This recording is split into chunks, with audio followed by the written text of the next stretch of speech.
All right, so Xbox Business Update. It's a weird title they have. It's like we're telling you about our business, but anyway, I just got done watching it. They updated us on why they're going multi-platform with some of their games, apparently. So I just got done watching it, and I took some notes. And honestly, guys, I'm only about 8 minutes in, and I had to stop it because I'm gonna have to make multiple videos about this because there's so much already. Just 8 minutes in, it's ridiculous. I'll start off with just looking at it now. They're already. I can see them looking at a teleprompter like on what to say next. It's so it's so PR. It's so ridiculous. All right.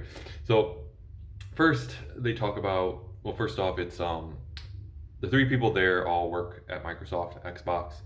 The interviewer there, her questions are already laid out. They know what they're going to ask, so they can prepare.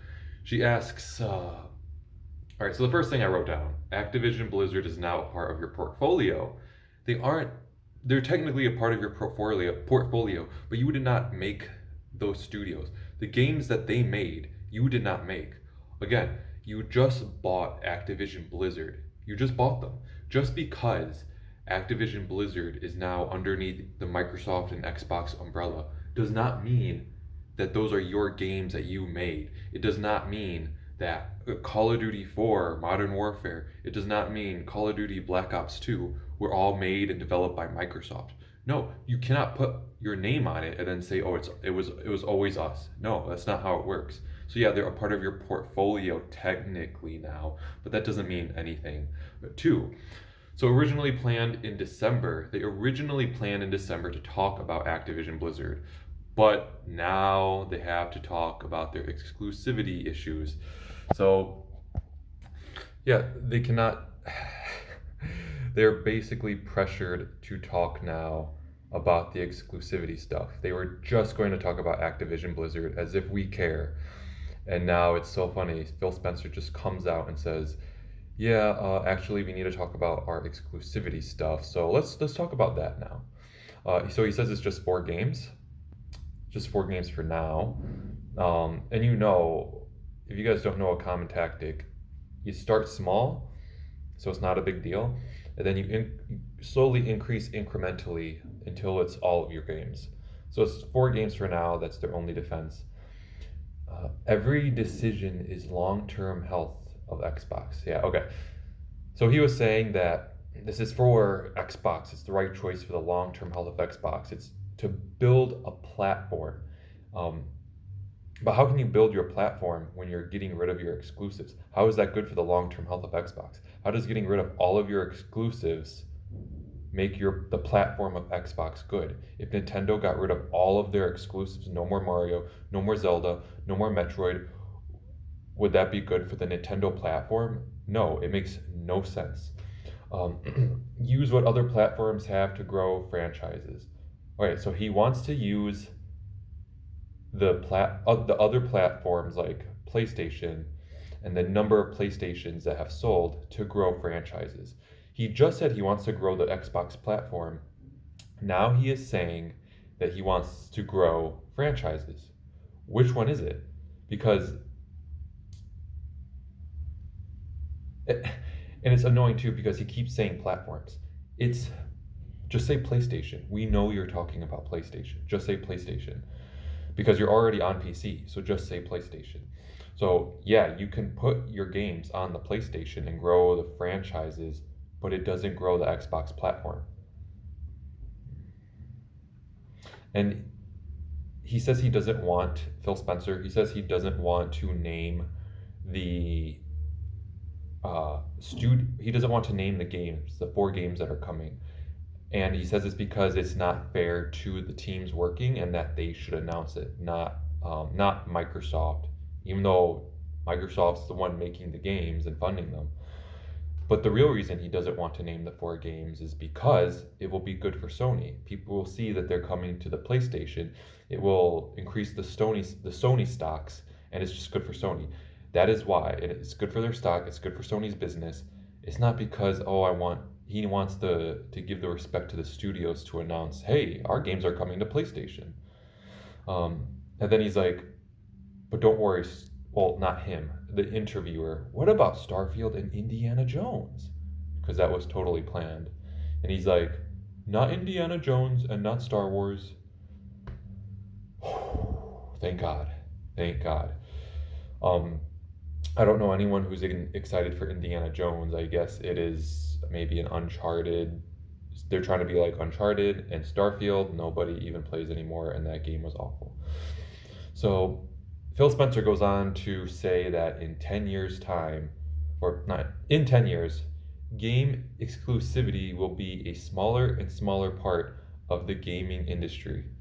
So that's bullshit. Do not tell me in 10 years um, God of War will be on Nintendo Switch. Do not tell me in 10 years the new Zelda game will be on Xbox. It won't be.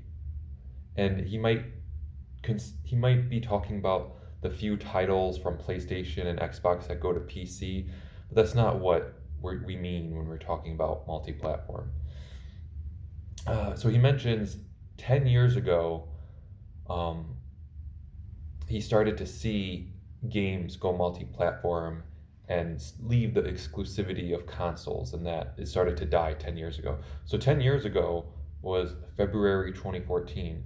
Um, just in 2013, a little over 10 years ago, The Last of Us came out on PlayStation, on the PS3. Is The Last of Us on Xbox? Is The Last of Us on Switch? No, it is not. And there's probably many more games I'm not going to think of right now that are still only on the one console from 2013. How about over 10 years ago? How about Halo? Is Halo on PlayStation? No. So he wants the games to reach their full potential on Xbox, or he wants the games that have been on Xbox and PC to go to other platforms that he keeps saying, but he means PlayStation.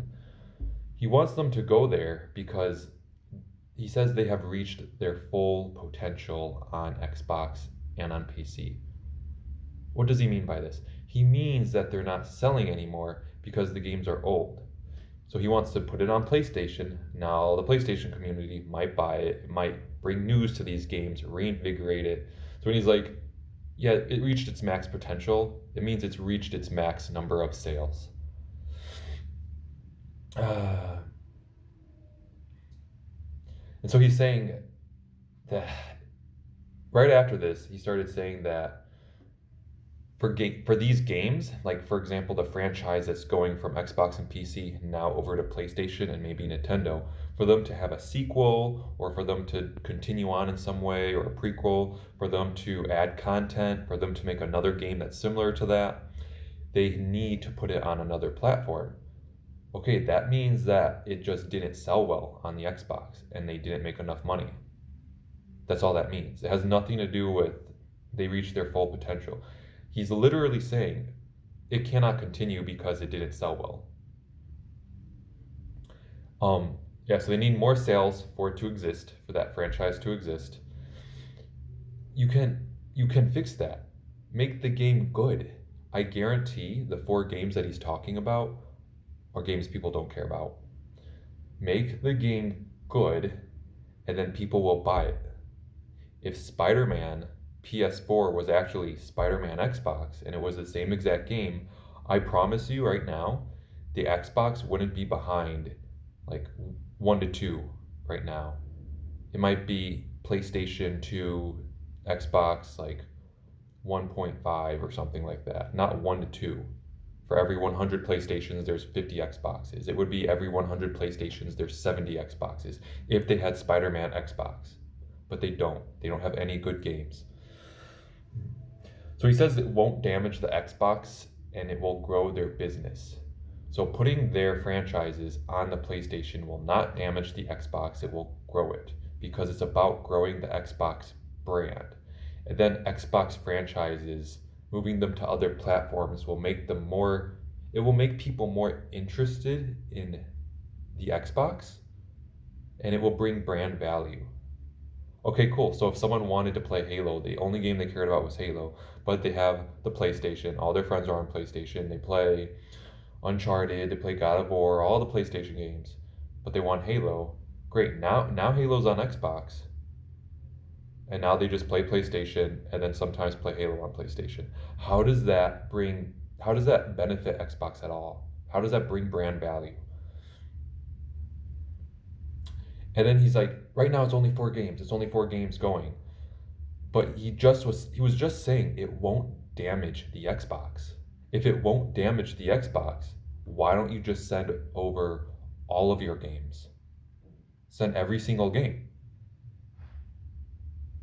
Because it will damage the Xbox. That's why. You cannot say it won't damage when it will damage. And then I was almost at the 8-minute mark. They talk about the one guy, something booty. Fortnite and Roblox is bigger than any one platform with exclusives. So Fortnite and Roblox on all platforms is bigger than Mario and Switch. It's bigger than Xbox and Halo. It's bigger than The Last of Us and Sony. And it's Microsoft only focusing on trends. That's all they focus on. People need a platform to play Roblox and Fortnite. I remember when Spider-Man 2 was coming out. Everywhere, Spider-Man 2, PlayStation, Spider-Man 2, PlayStation. So guess what happened? People bought PlayStations for Spider-Man 2. Now they have a PlayStation. Now they will play said Fortnite, said Roblox on PlayStation. You need them to get the platform first. Again, just looking at trends. Well, Roblox and Fortnite, you're not Roblox, you're not Fortnite. And what does putting your games multi-platform have to do with Roblox and Fortnite? If you made Roblox and if you made Fortnite and it was exclusive to Xbox, it would still be super popular and you would sell more Xboxes. What does them being multi-platform have to do with anything?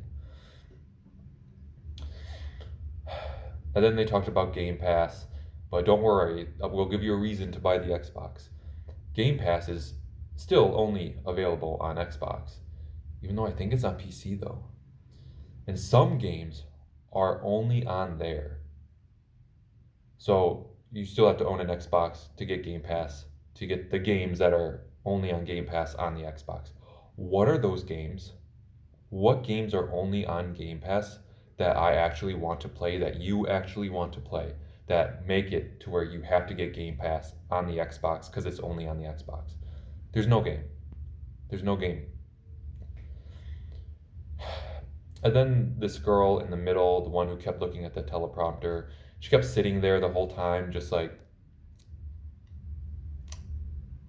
she's the president of Xbox, it said. That's her job title, the president of Xbox, even though I thought Phil Spencer was. She just looked she just looked like she was on something. She was on drugs. Anyway, and then she started talking, and then it just started to be bullshit, and I had to stop it there and make this separate video because there's still like 2/3. I'm only 1/3 through the video, and I know when she starts talking, it's gonna be more bullshit.